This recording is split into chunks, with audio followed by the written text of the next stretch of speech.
The left hemisphere literally doesn't believe that anything it does not directly perceive exists. So Ian McGilchrist, whom you and I were just talking about before we started recording, he says our whole culture is functioning like a patient with a severe right hemisphere stroke. We're obsessed with things that the left hemisphere values: wealth, physical acquisition, power, control, taking, grabbing, holding, producing. But without the right side of the brain's perspective, the right side of the brain allows us access to things like meaning, harmony, relationship, connection, curiosity, imagination, beauty. So what's happened in the cultures that have been dominated by Western thinking since the 1700s, where it went all over the world, is this incredibly left hemisphere dominated life. And that is the part of the brain that goes into anxiety.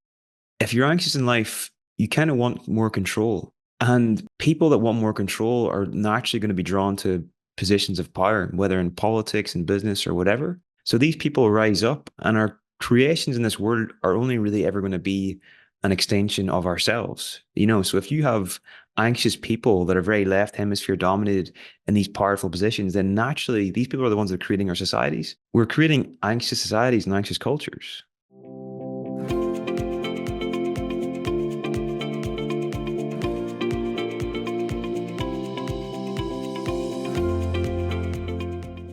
Okay, Martha, welcome to the show.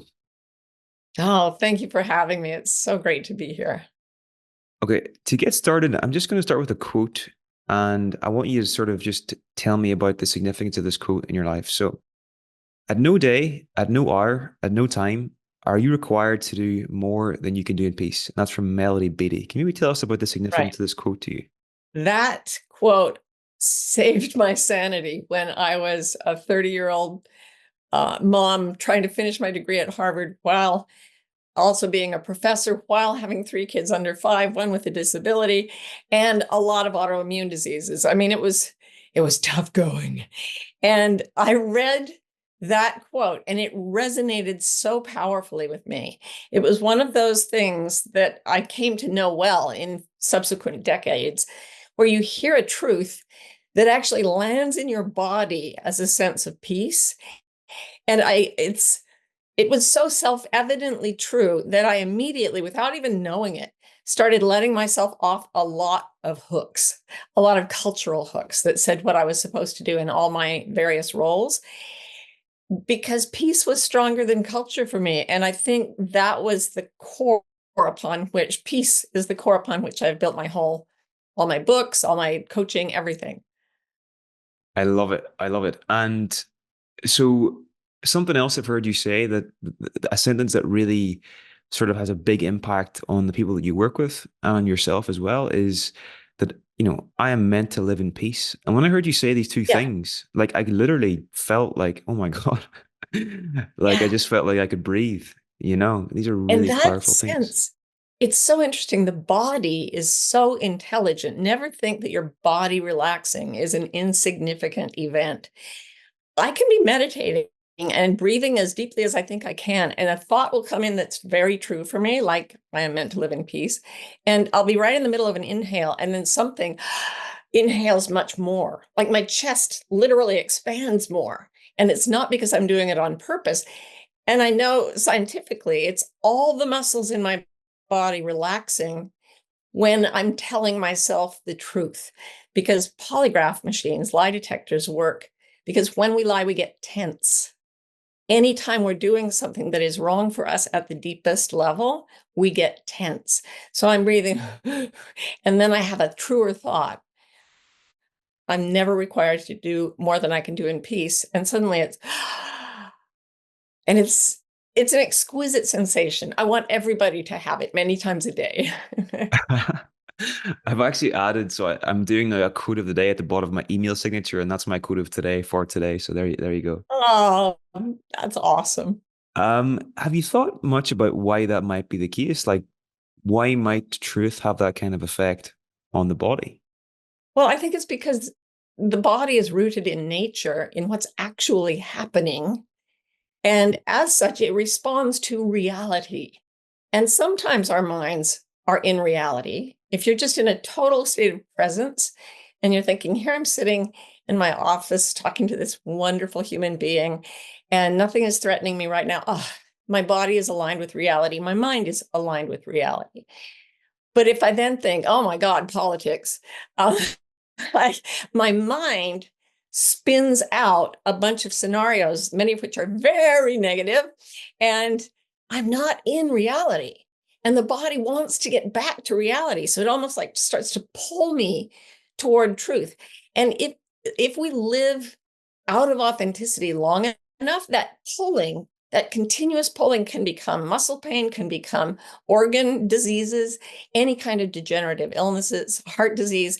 That tension and pulling is very literal and it's very intelligent. It has the intelligence of nature, the intelligence that resides in galaxies.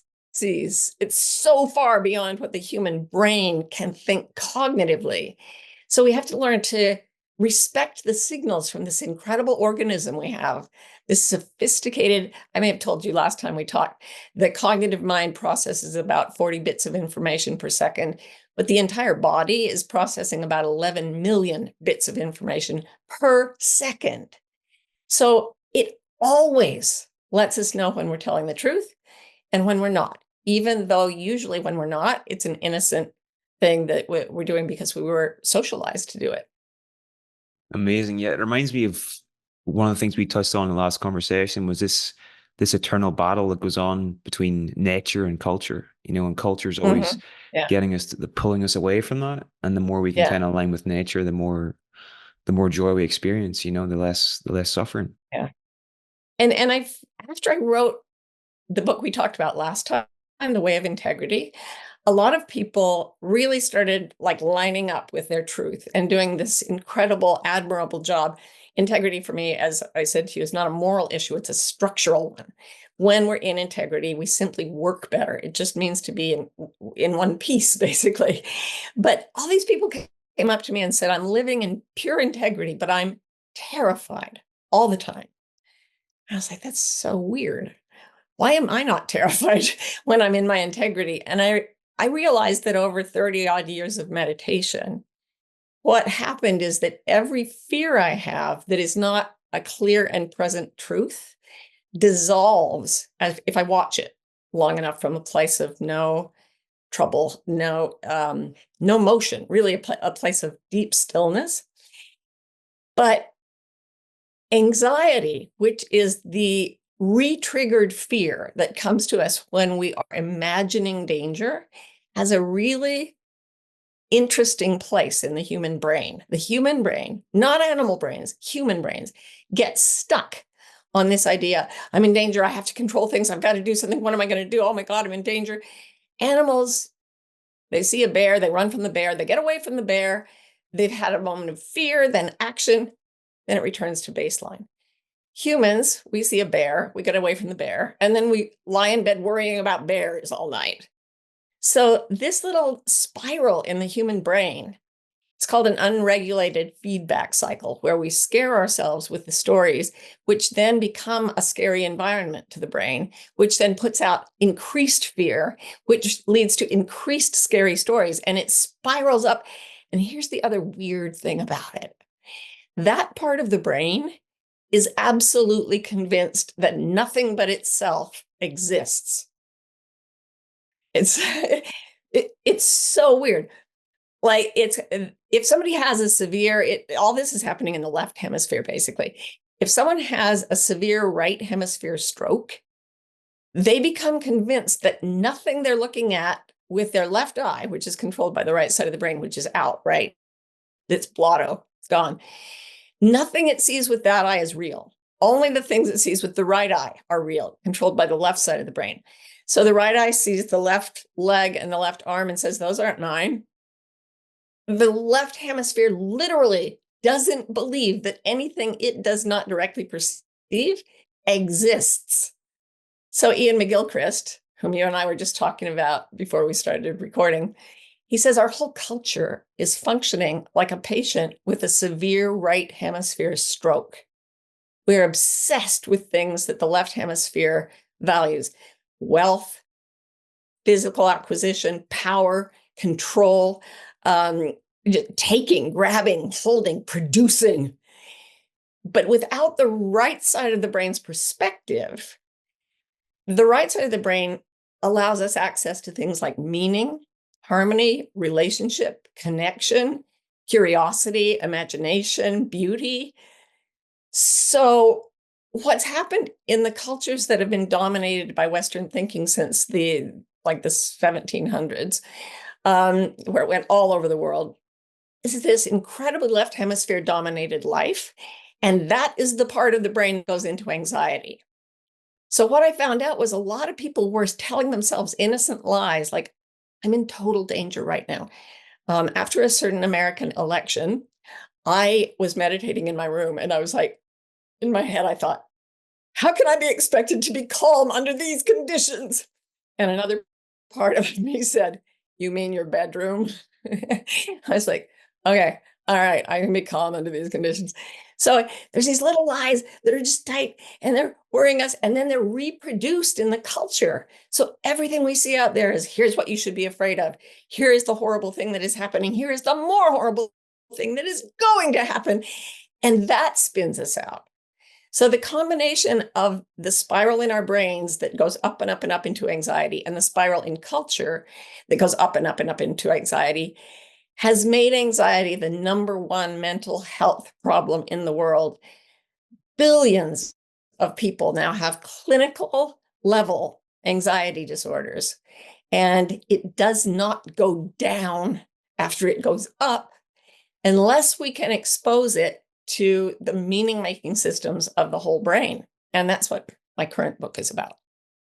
Amazing, amazing. And as I was preparing for this, I was just something that came to mind was, like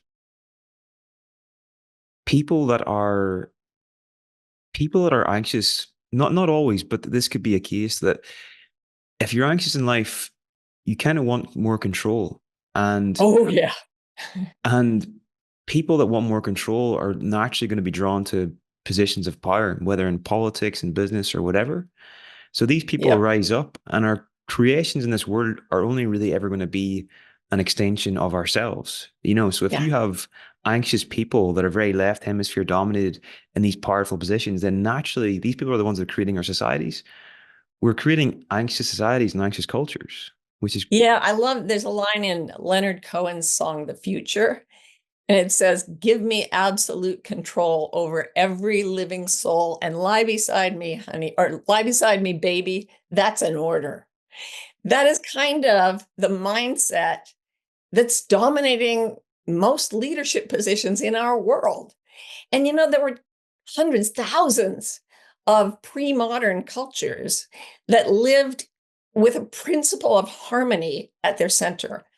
Harmony with their ecosystems, harmony with each other, harmony with animals and the sky and everything. That's not because they were brilliant and noble. I'm not falling into the myth of the noble savage that's actually very prejudicial. These people were just smart human beings who understood that it is not wise to set fire to a ship while you're on it, right?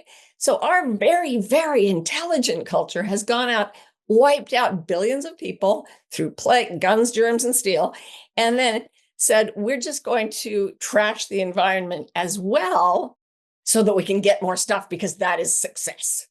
And that is setting the ship on fire while we're on it. And it thinks it's intelligent, and it's just not. That's a powerful statement. It's not wise to set fire to a ship when you're on it, and that's what we're in the process of doing, which is Oh yeah, the ship insanity. is well and truly on fire at this point. I am not hopeless about this. My whole book is about why I'm not hopeless about this. It's called Beyond Anxiety, because we talk about anxiety for a while, get yourself to a state of calm. And what happens is, if you can calm down enough, that's not the end state. That is the beginning of the good stuff. And the good stuff happens when you start to bring the structures that mirror anxiety, but they're on the right side instead. So, fear on the right side, a pulse of fear, doesn't lead to avoidance, it leads to curiosity. which is why we like rubberneck at accidents. We're thinking, oh, I shouldn't be doing this, but I really want to see what happened. And it's because in evolutionary terms, it's really smart to analyze the scene of an accident so that you can avoid repeating it. So here we've got fear. Oh no.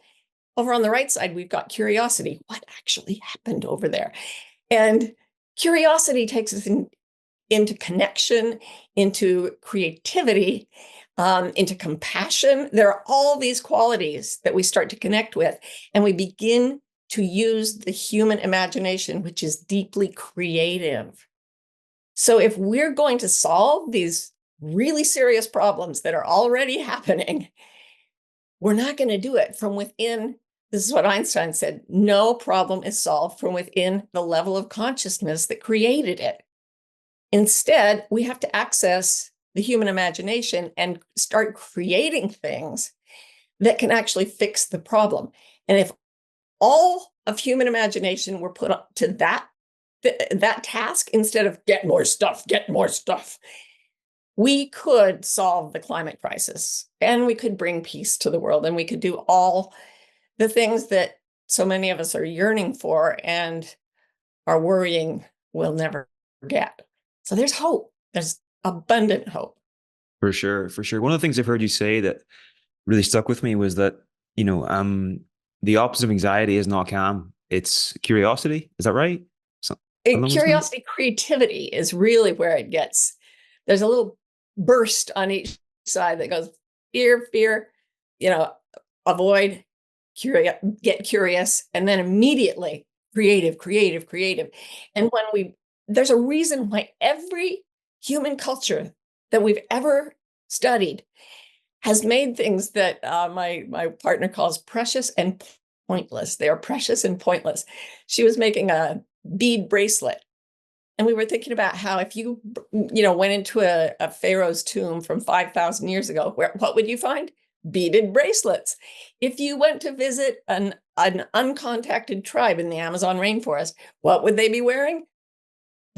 Beaded bracelets. Like nobody's ever needed a pretty bracelet, but every culture seems to make them because when we get that right side of the brain going, which we needed to live in nature, we start putting together things that are beautiful and meaningful and communicative and joyful.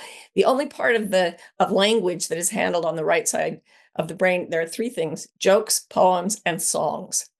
Things that help us express emotion and connect with other people. I got so excited about this that I totally forgot your question. Did I answer it? I forgot too. It's all good. Oh, I'm with you good. there. Um, so can you tell me about the three questions that the brain is always asking? This really Yeah, is impactful. always, always, always. The first one is, am I safe? And notice that in most situations, most of us who live, we're privileged. Most of the people who are watching this, they have computers and cell phones and things. Most of the time, we are physically safe. And a great deal of the time, especially if we can find solitude, we're also emotionally safe. We get fooled into thinking we're not safe because of anxiety. But the first question the brain says is literally, am I safe? And if the answer to that is yes, the next question is, am I loved? And a lot of people don't feel loved by other human beings. I didn't for decades. But when I would go sit, it was way before I started meditating. As a small child, I would go lie in fields next to like field mice or stray cats or whatever, and just inch toward them and try to create this bond. And I could feel it. And I was loved. And then I felt loved by the earth and the sky, just not by people. That took a while. Anyway, am I safe? Am I loved? And once those two things are established, the next question is, what can I learn? So the curiosity thing perks up once we've calmed our anxiety, and it starts learning at this mind-boggling capacity. I mean, it's created everything we're using right now. The human imagination is the most powerful force on this earth. as so far as the objects we can see. And that's not true. There's gravity, there's death. All right, I just did a very left hemisphere thing. No, we're not. No. Um, but it's our best tool for creating things that could make our lives better. So yeah, those three things. Remember to learn to feel safe, learn to feel loved, and then watch your brain start to learn all by itself. If that was, embedded in the curriculum in schools, those three principles, I think you would see a massive improvement in just how well children did at school. Just simple thing, but so powerful. Right. And actually that finding came from the field of education research. So people are learning about it. But as I was researching this book, I saw more and more that people who are in a creative space don't feel anxious. So I studied anxiety, then I studied creativity and how that worked. And there was a study done by NASA or commissioned by NASA in the 60s to identify creative geniuses so they could hire them. And they went out and tested a lot of adults, well-educated adults, found out that 2% of them counted rated as creative geniuses. So this went along for a while. And then somebody thought to give this test to 4 and 5-year-olds. 98% of them rated as creative geniuses. 98%, which had dropped to 2% by the time they were adults. And the creators of the study blamed the schooling system. I also blame the rest of society that is scaring people out of their curiosity and getting it stuck in anxiety. And I loved school, and it was still just a morass of anxiety for me. I don't know what it was like for you, but you couldn't make an environment more nerve-wracking for a child, a human child. You're nodding. I know you agree with me. Tell me where I'm wrong. No, I agree. That was definitely my experience too. I was going to say, yeah, something else that I found fascinating, Martha, is this this idea of treating your anxiety like the same way you would treat a scared animal or a Yeah. scared child. This is really, really powerful. And this links in with things like IFS and that too. Do you want to Yeah. maybe explore that? So what can we measure? We can measure machines. The human body is a machine. The human brain is a machine. If we know what all the parts do, it's like a clock. We can take it apart and put it back together. So there is all this intervention into anxiety and other mental illness that is done with chemicals that sort of punch the brain into letting go of its fear. I mean, the horror story of the 20th century is that psychiatrists actually tried to help people with their psychological problems. Trigger alert, this is really gross. They would actually stick a screwdriver through the eye socket into people's frontal lobes and just squish them around so that they couldn't use them anymore. They'd give them frontal lobotomies. This was what was considered curative when people had anxiety and psychosis and so on. Because if a machine isn't working, you mess it up with a screwdriver. But our brains are not machines. We are not machines. We are animals. And an anxious person is not a malfunctioning machine. It is he, she, or they is a frightened, scared animal. And we all are born with an innate knowledge of how to calm a small, scared animal. All of us. If you went out tomorrow morning and there was a little kitten freezing cold on your door stoop going, and you wanted to help the kitten, how would you approach it? You'd be very gentle. You would approach it slowly, make sure Yes. it felt that Yeah. you weren't a threat at all, and you Yeah. would probably just gradually try and help it. Yeah. And you might murmur things like, it's okay. I got you. This is okay. Don't worry. You're okay. All right. We have this. We use it with our babies. We use it with our animals. We don't typically use it with our own brains when we're anxious. So there are 3 steps that I saw in getting from a life of high anxiety, which by the way is how I lived for decades and decades, like pretty much up until a couple of years ago. So that's like 6 decades of anxiety. I finally started taking these 3 steps, and I use the acronym CAT. First one is calm. And the best thing I learned for that is something I just call kind internal self-talk, which is where you just talk to your anxious brain as you would to a freezing, frightened kitten. You're okay. You're going to be all right. I've got you. Don't worry. I'll take care of you. You can then start to bring everything down to calm. Then what happens, and this was the counterintuitive thing to me. This is what blew my mind when I discovered it. The step after calm is art. Make something. And I don't mean just painting and drawing and dancing and playwriting and all that. I don't mean you have to be a poet. You can make anything, a pot, a garden, a dinner, an event for your friends.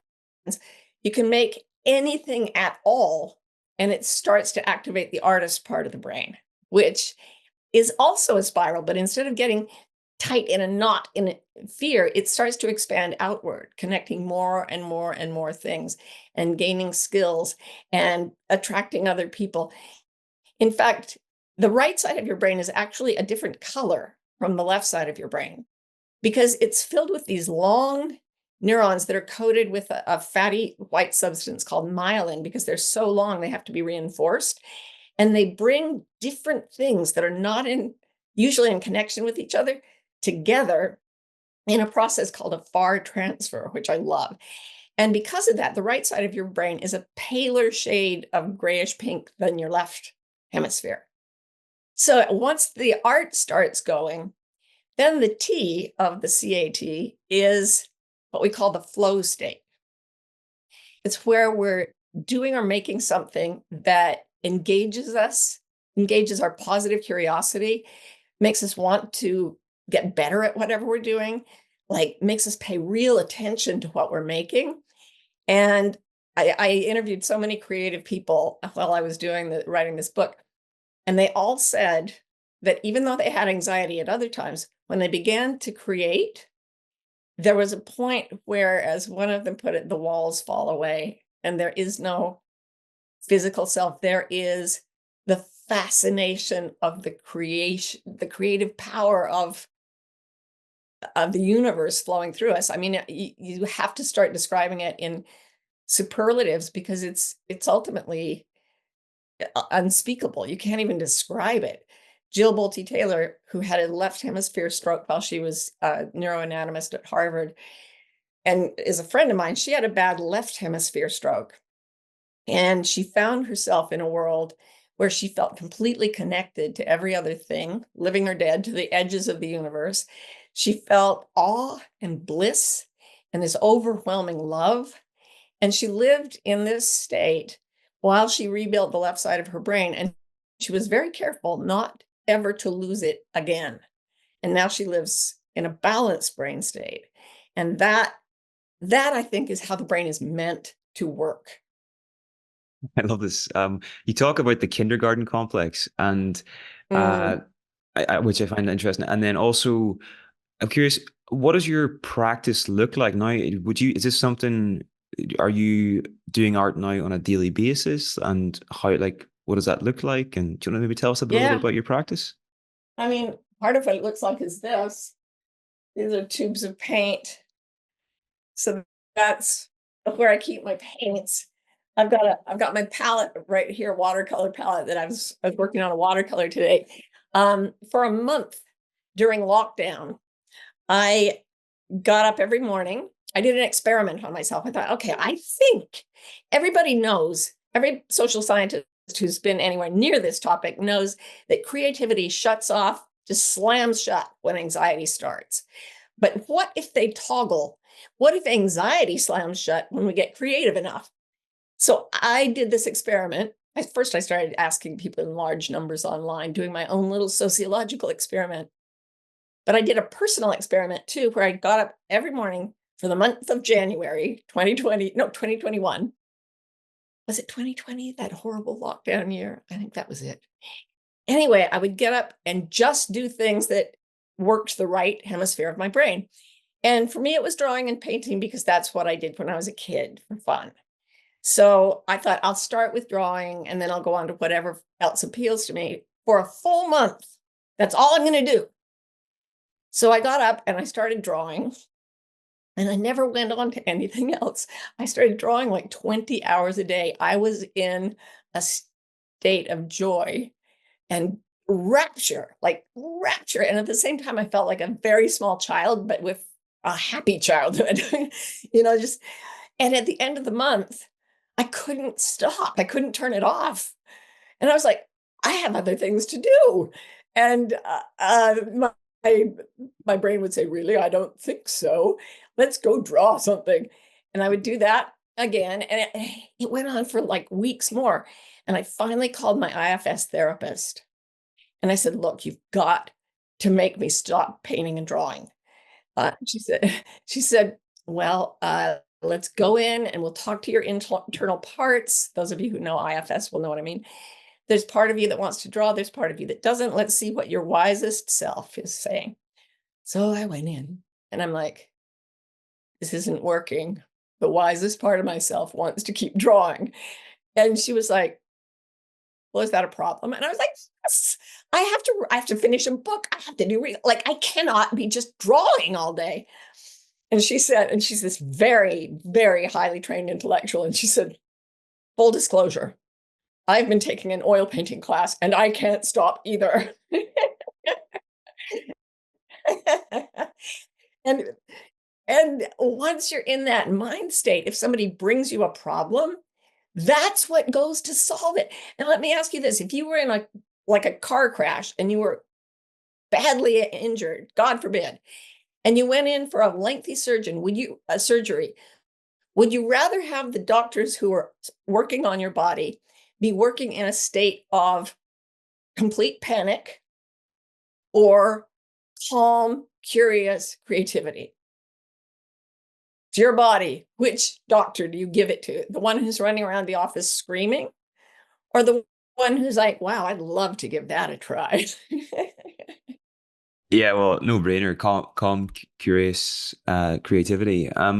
This actually reminds me during lockdown, uh, I was living in Glasgow studying at the time, and life just became very, you would say, left hemisphere. There was no Mm, play, nothing exciting happening, all the rest. And then whenever they lifted the restrictions, I went, and as a child, the thing that I did for that, what you're talking about, art there, for me, that was playing football, or you would call it soccer in right. America. And so me and my friends organized a game of five-a-side football. And as I was playing this game, it was weird. Like I was having so much fun. And then I was like, for some reason, I could sort of see how uh, left hemisphere dominated my life had become and how small it was becoming and all the rest. And it was only because I Yeah. think maybe in that state, I was accessing that right hemisphere and could see the bigger picture. I was like, oh Yes. my God, what am I doing? You know? Yeah. So yeah. Yeah. You absolutely cannot do the things that you do in that game without the right hemisphere, because you're calculating the arc of a ball and the movement of your body toward the ball and the trajectory where you want it to go, and exact all your experience of physically being in connection with that object. And that is all relational. That is all right hemisphere. So if you're very, very anxious and you want to go out of anxiety, physical movement that you enjoy is really, really good. Dancing is one of the best. They found even that seniors who dance once a week, they had fewer health problems than seniors who like golfed or did tennis. For some reason, the arts do seem to have the maximum effect on the creative brain, which is why, again, all cultures have dances. It's in our biology deeply. But you can also just, like, if you're feeling really nervous, you're sitting in a doctor's office, you can do something as simple as vividly imagining picking up an orange. Like, close your eyes, imagine picking up an orange, feel it with both hands, like the waxy texture of it, and then imagine biting into the peel so that you can start peeling it. And that little burst of citric acid from the top of the fruit, and then the bitterness of the rind, and then maybe the juice gets in your mouth and it's sour and sweet at the same time, and there are little filaments in it, and you peel back the peeling, and you fully experience that, smell it, taste it, listen to the sound of it, and also see it in your mind's eye. So from you have your face is so beautiful right now. I want to paint it.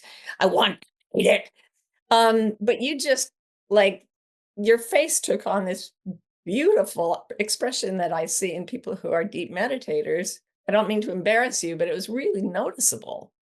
How are you feeling? Very relaxed for some reason. Hmm. And I could very vividly experience that, which isn't that common for me, whenever I do these kind of visualizations. So yeah, um, interesting. You woke up the right hemisphere, which is the part of you that tastes and imagines and feels textures, the whole thing, all five senses plus imagination.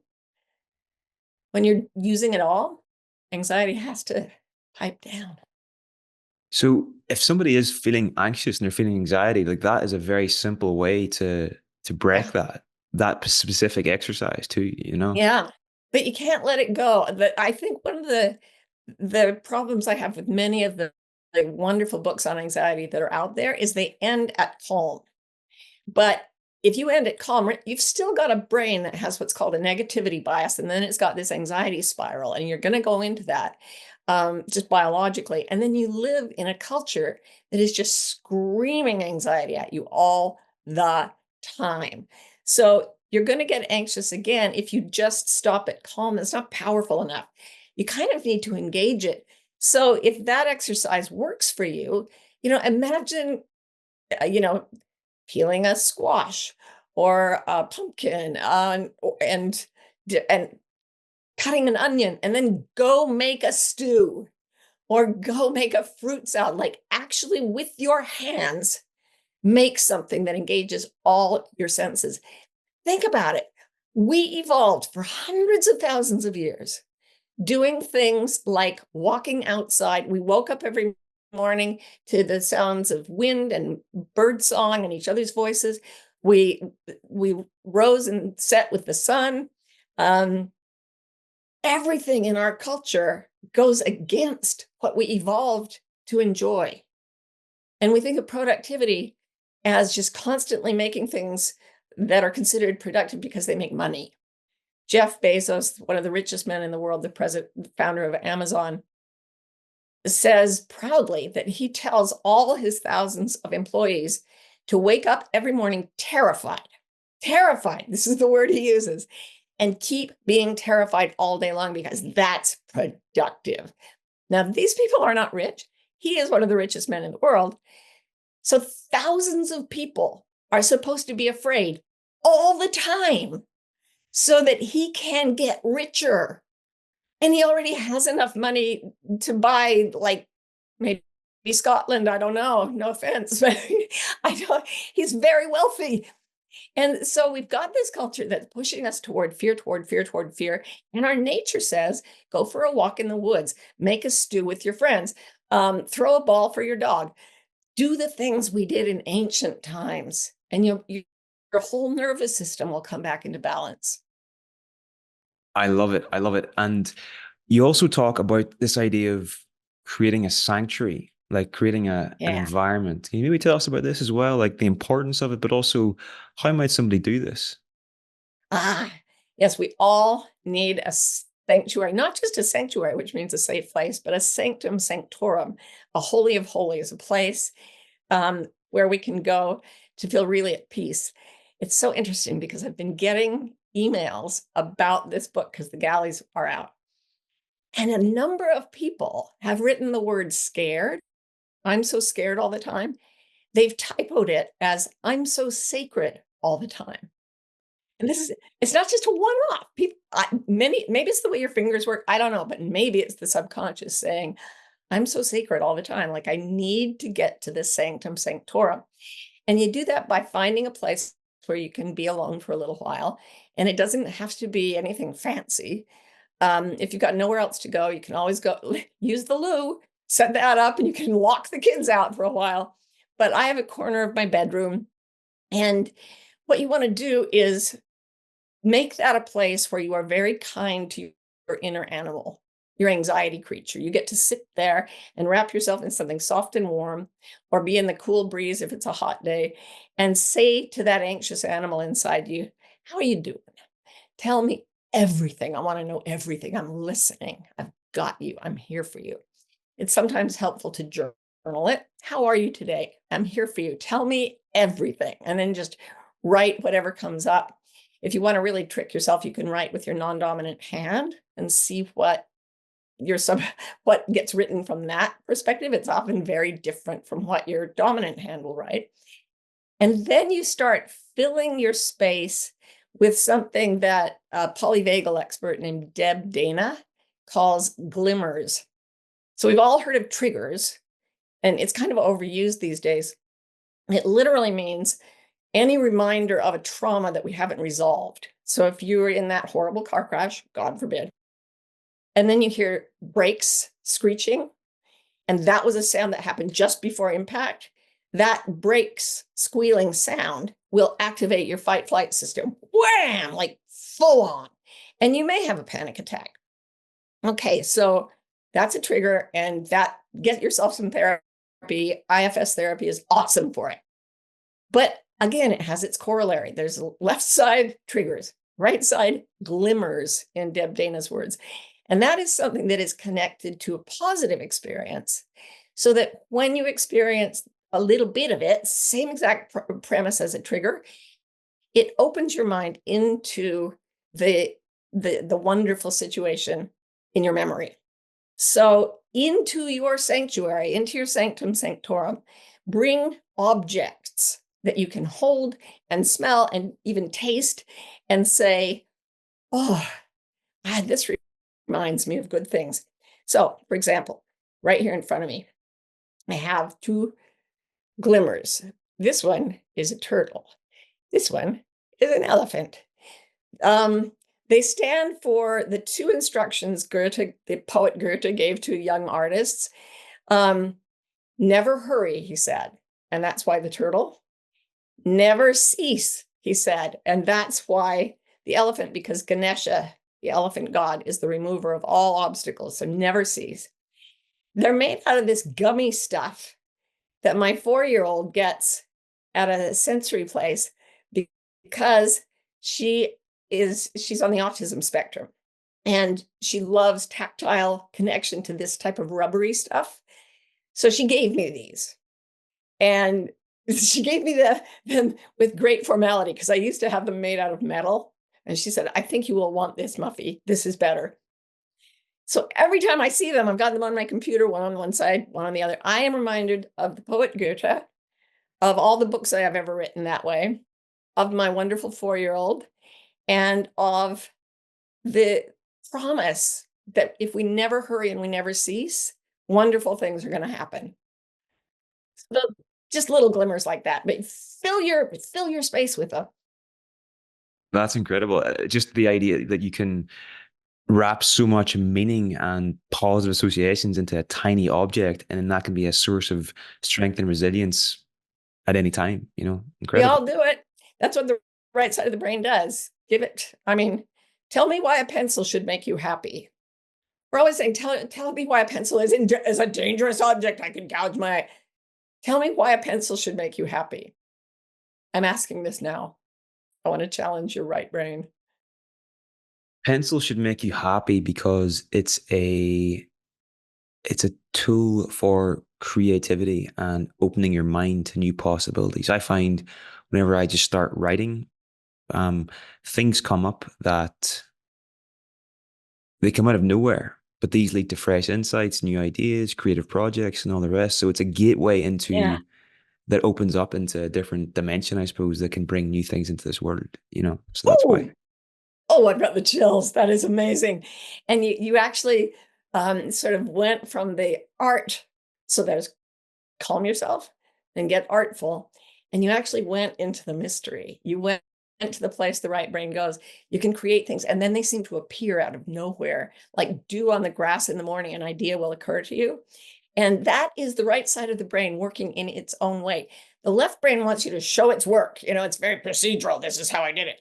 The right side of the brain, it works something, it makes these far transfers, and then bang, it pops information into our frontal lobes, fully formed. It's called the eureka effect. And if you challenge yourself and then go do something like challenge yourself to create a beautiful written or drawn experience with a pencil, and then go play a game of football, during the game of football, you're going to think, wait a second, that character should do this. Or wait, I know exactly how that should look.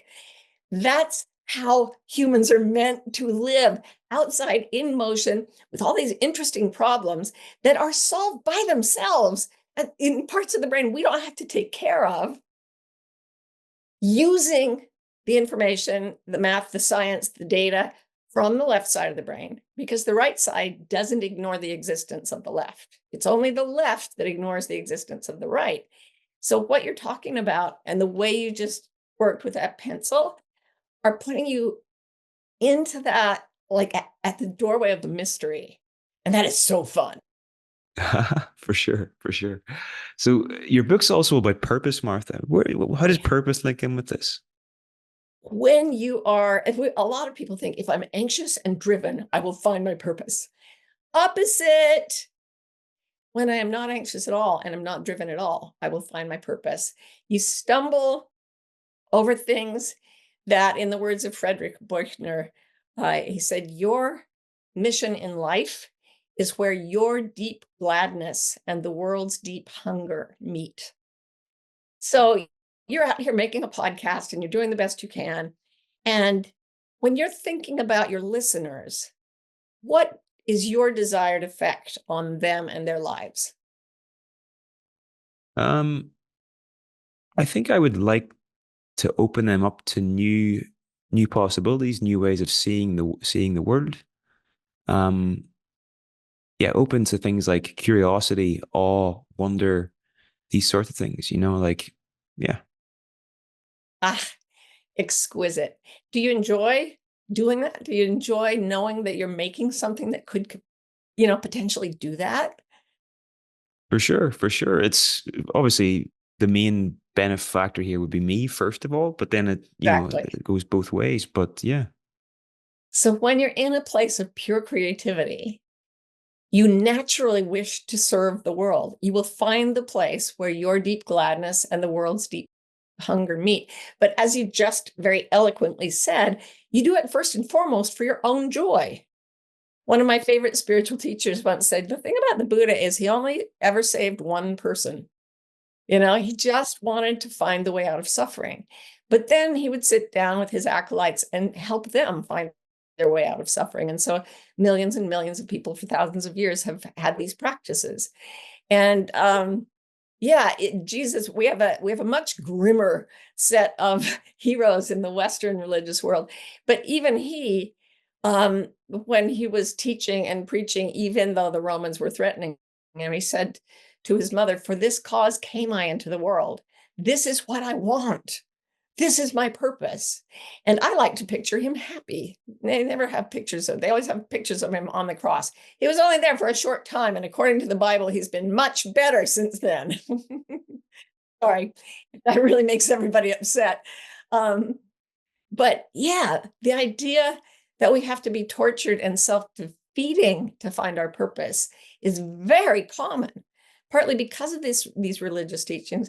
And the truth is exactly the opposite. We find our purpose when we delve deeply into our own joy and when we do things that are meaningful and delightful for us. I would totally agree. And for me, I think that's a myth that had a big effect on me in early years, like this idea that you need to be anxious under stress, Mhm. and it's, maybe you get stuff done, but the whole time doing it's not enjoyable. It's Yeah. stressful. It's hard.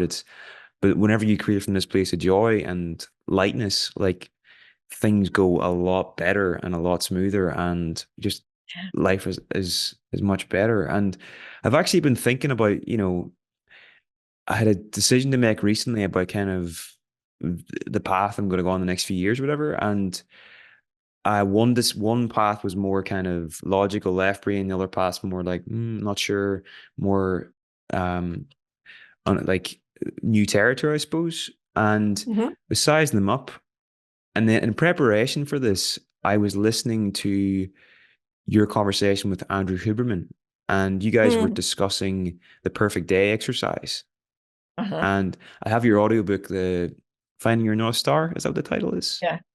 Yeah. And I did the exercise and I thought about my perfect day, like, and like visualize it in detail and stuff. And that really helped me to make the decision. I think it is a powerful, powerful Isn't that? exercise for the right brain, you know? You know what's so fascinating to me about that is not that it works so well, but that nobody does it. Like, I sit down with Andrew, I say, imagine or with you, imagine a day 5 years from now. It's an ordinary day, but your life is exactly the way you most want it to be. So your maximum joy, maximum contribution to the world. And it's an ordinary day. And you just imagine with a sense focus. So imagine listening, smelling, seeing what unfolds during that day. I start always by saying to people, okay, you wake up in the morning, you're totally refreshed. Before you even open your eyes, what do you hear? So if you were to do that, what would you hear first thing in the morning? 5 years from now, birds singing. Okay, so then you go to what does the air smell like? What's the temperature? Then you can open your eyes. Is someone in the bed with you? What do the walls look like? And there are no rules here. You can have anything in the world. It's just imagination. Well, once you've imagined something like that, you become like a targeted missile. You start making all the infinite little choices every single day that take you closer to that perfection. And if you never imagine it, you will continue, you will think that you're just going through life as it is. No, you are imagining your life as your parents lived it, as you imagine it in your most frightened, miserable days. You are imagining your future, but you're not doing it to create perfect days most of the time. At least most people in our culture aren't. And that's all you have to do to really radically shift your life. So I'm really glad you liked it. Yeah, I definitely recommend people to get Martha's all of her books, but definitely Find Your North Star and then do that exercise on the audio version's brilliant. So yeah, definitely would recommend that. Another thing that I wanted to ask, we've just took a few minutes left, and I suppose this might be a good question to wrap up on. And it's totally off topic, but it's something that I Cool. wanted to ask. What did the birth of your son Adam teach you about what makes a human life worth living? Such a wonderful question. Massive turning point in my life. So just a little background. I was getting my third Harvard degree. I was getting my PhD, and I'd been at Harvard since I was 17. And I'd gotten married and I'd had a daughter, and then we got pregnant again. And at about 22, 23 weeks of pregnancy, which is pretty late, I did an ultrasound and they did some tests and they thought, huh, this looks a little funny. So almost up to the very moment I could get a legal termination of that pregnancy, they called me and said they'd done the genetic test and my son had Down syndrome. So they highly recommended my professors at Harvard, the administrators, the doctors who were all Harvard doctors. They told me, you have got to let us take it out. One doctor said it was like having a malignant tumor. But I had seen this, and I'm very pro-choice, and I've helped other people who've made the opposite choice, who chose to terminate and been 100% in favor of their decision. But in my case, I knew it would mean not what did I want a baby, but what kind of a baby did I think should come into life? And it really stopped me in my tracks. I was very intellectual. I was very focused on intellect and achievement and all those left hemisphere things. And now there was this baby, and he was never going to do those things. He was never going to go to Harvard. He was never going to, I didn't know what he would do and what he wouldn't do. But actually, I'll tell you the odd thing that happened when I got the phone call with the news. I was holding the phone to my ear And the nurse practitioner at Harvard was telling me the fetus you're carrying has Down syndrome. And I heard a very calm, very peaceful, but very noticeable voice say, "Don't be afraid." And I actually said, "What?" out loud, because I was like, where did that come from? And the nurse said, uh, Down syndrome, there's a trisomy of the 21st chromosome. And I actually said, no, not you. I was actually quite rude. I was like, no, not you. And then I heard the voice say, "Martha, are you happy?" And I stopped and I thought, am I happy? And looked around and I thought, no, like I don't know many people who are happy, actually. I'm not sure I know what happy is. And I said into the phone, "I've heard that people with Down syndrome can be happy." And she said, "I don't think so."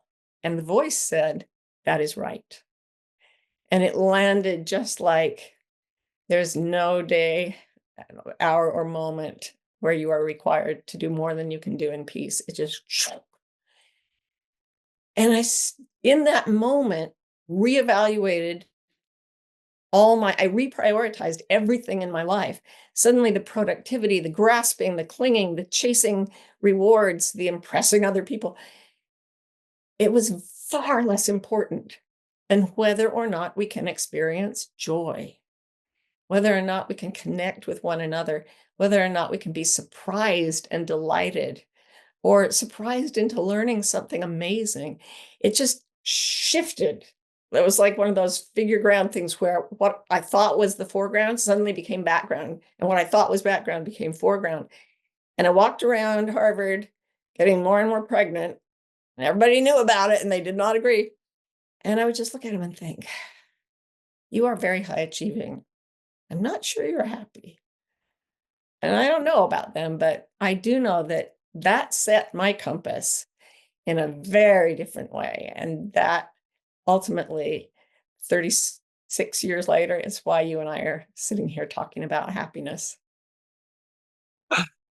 That's an amazing story. And I suppose that's probably a good note to end on. Thank you so much for sharing that, Martha. Thank you for your time today. Thank I've you. enjoyed every minute. It's flown in.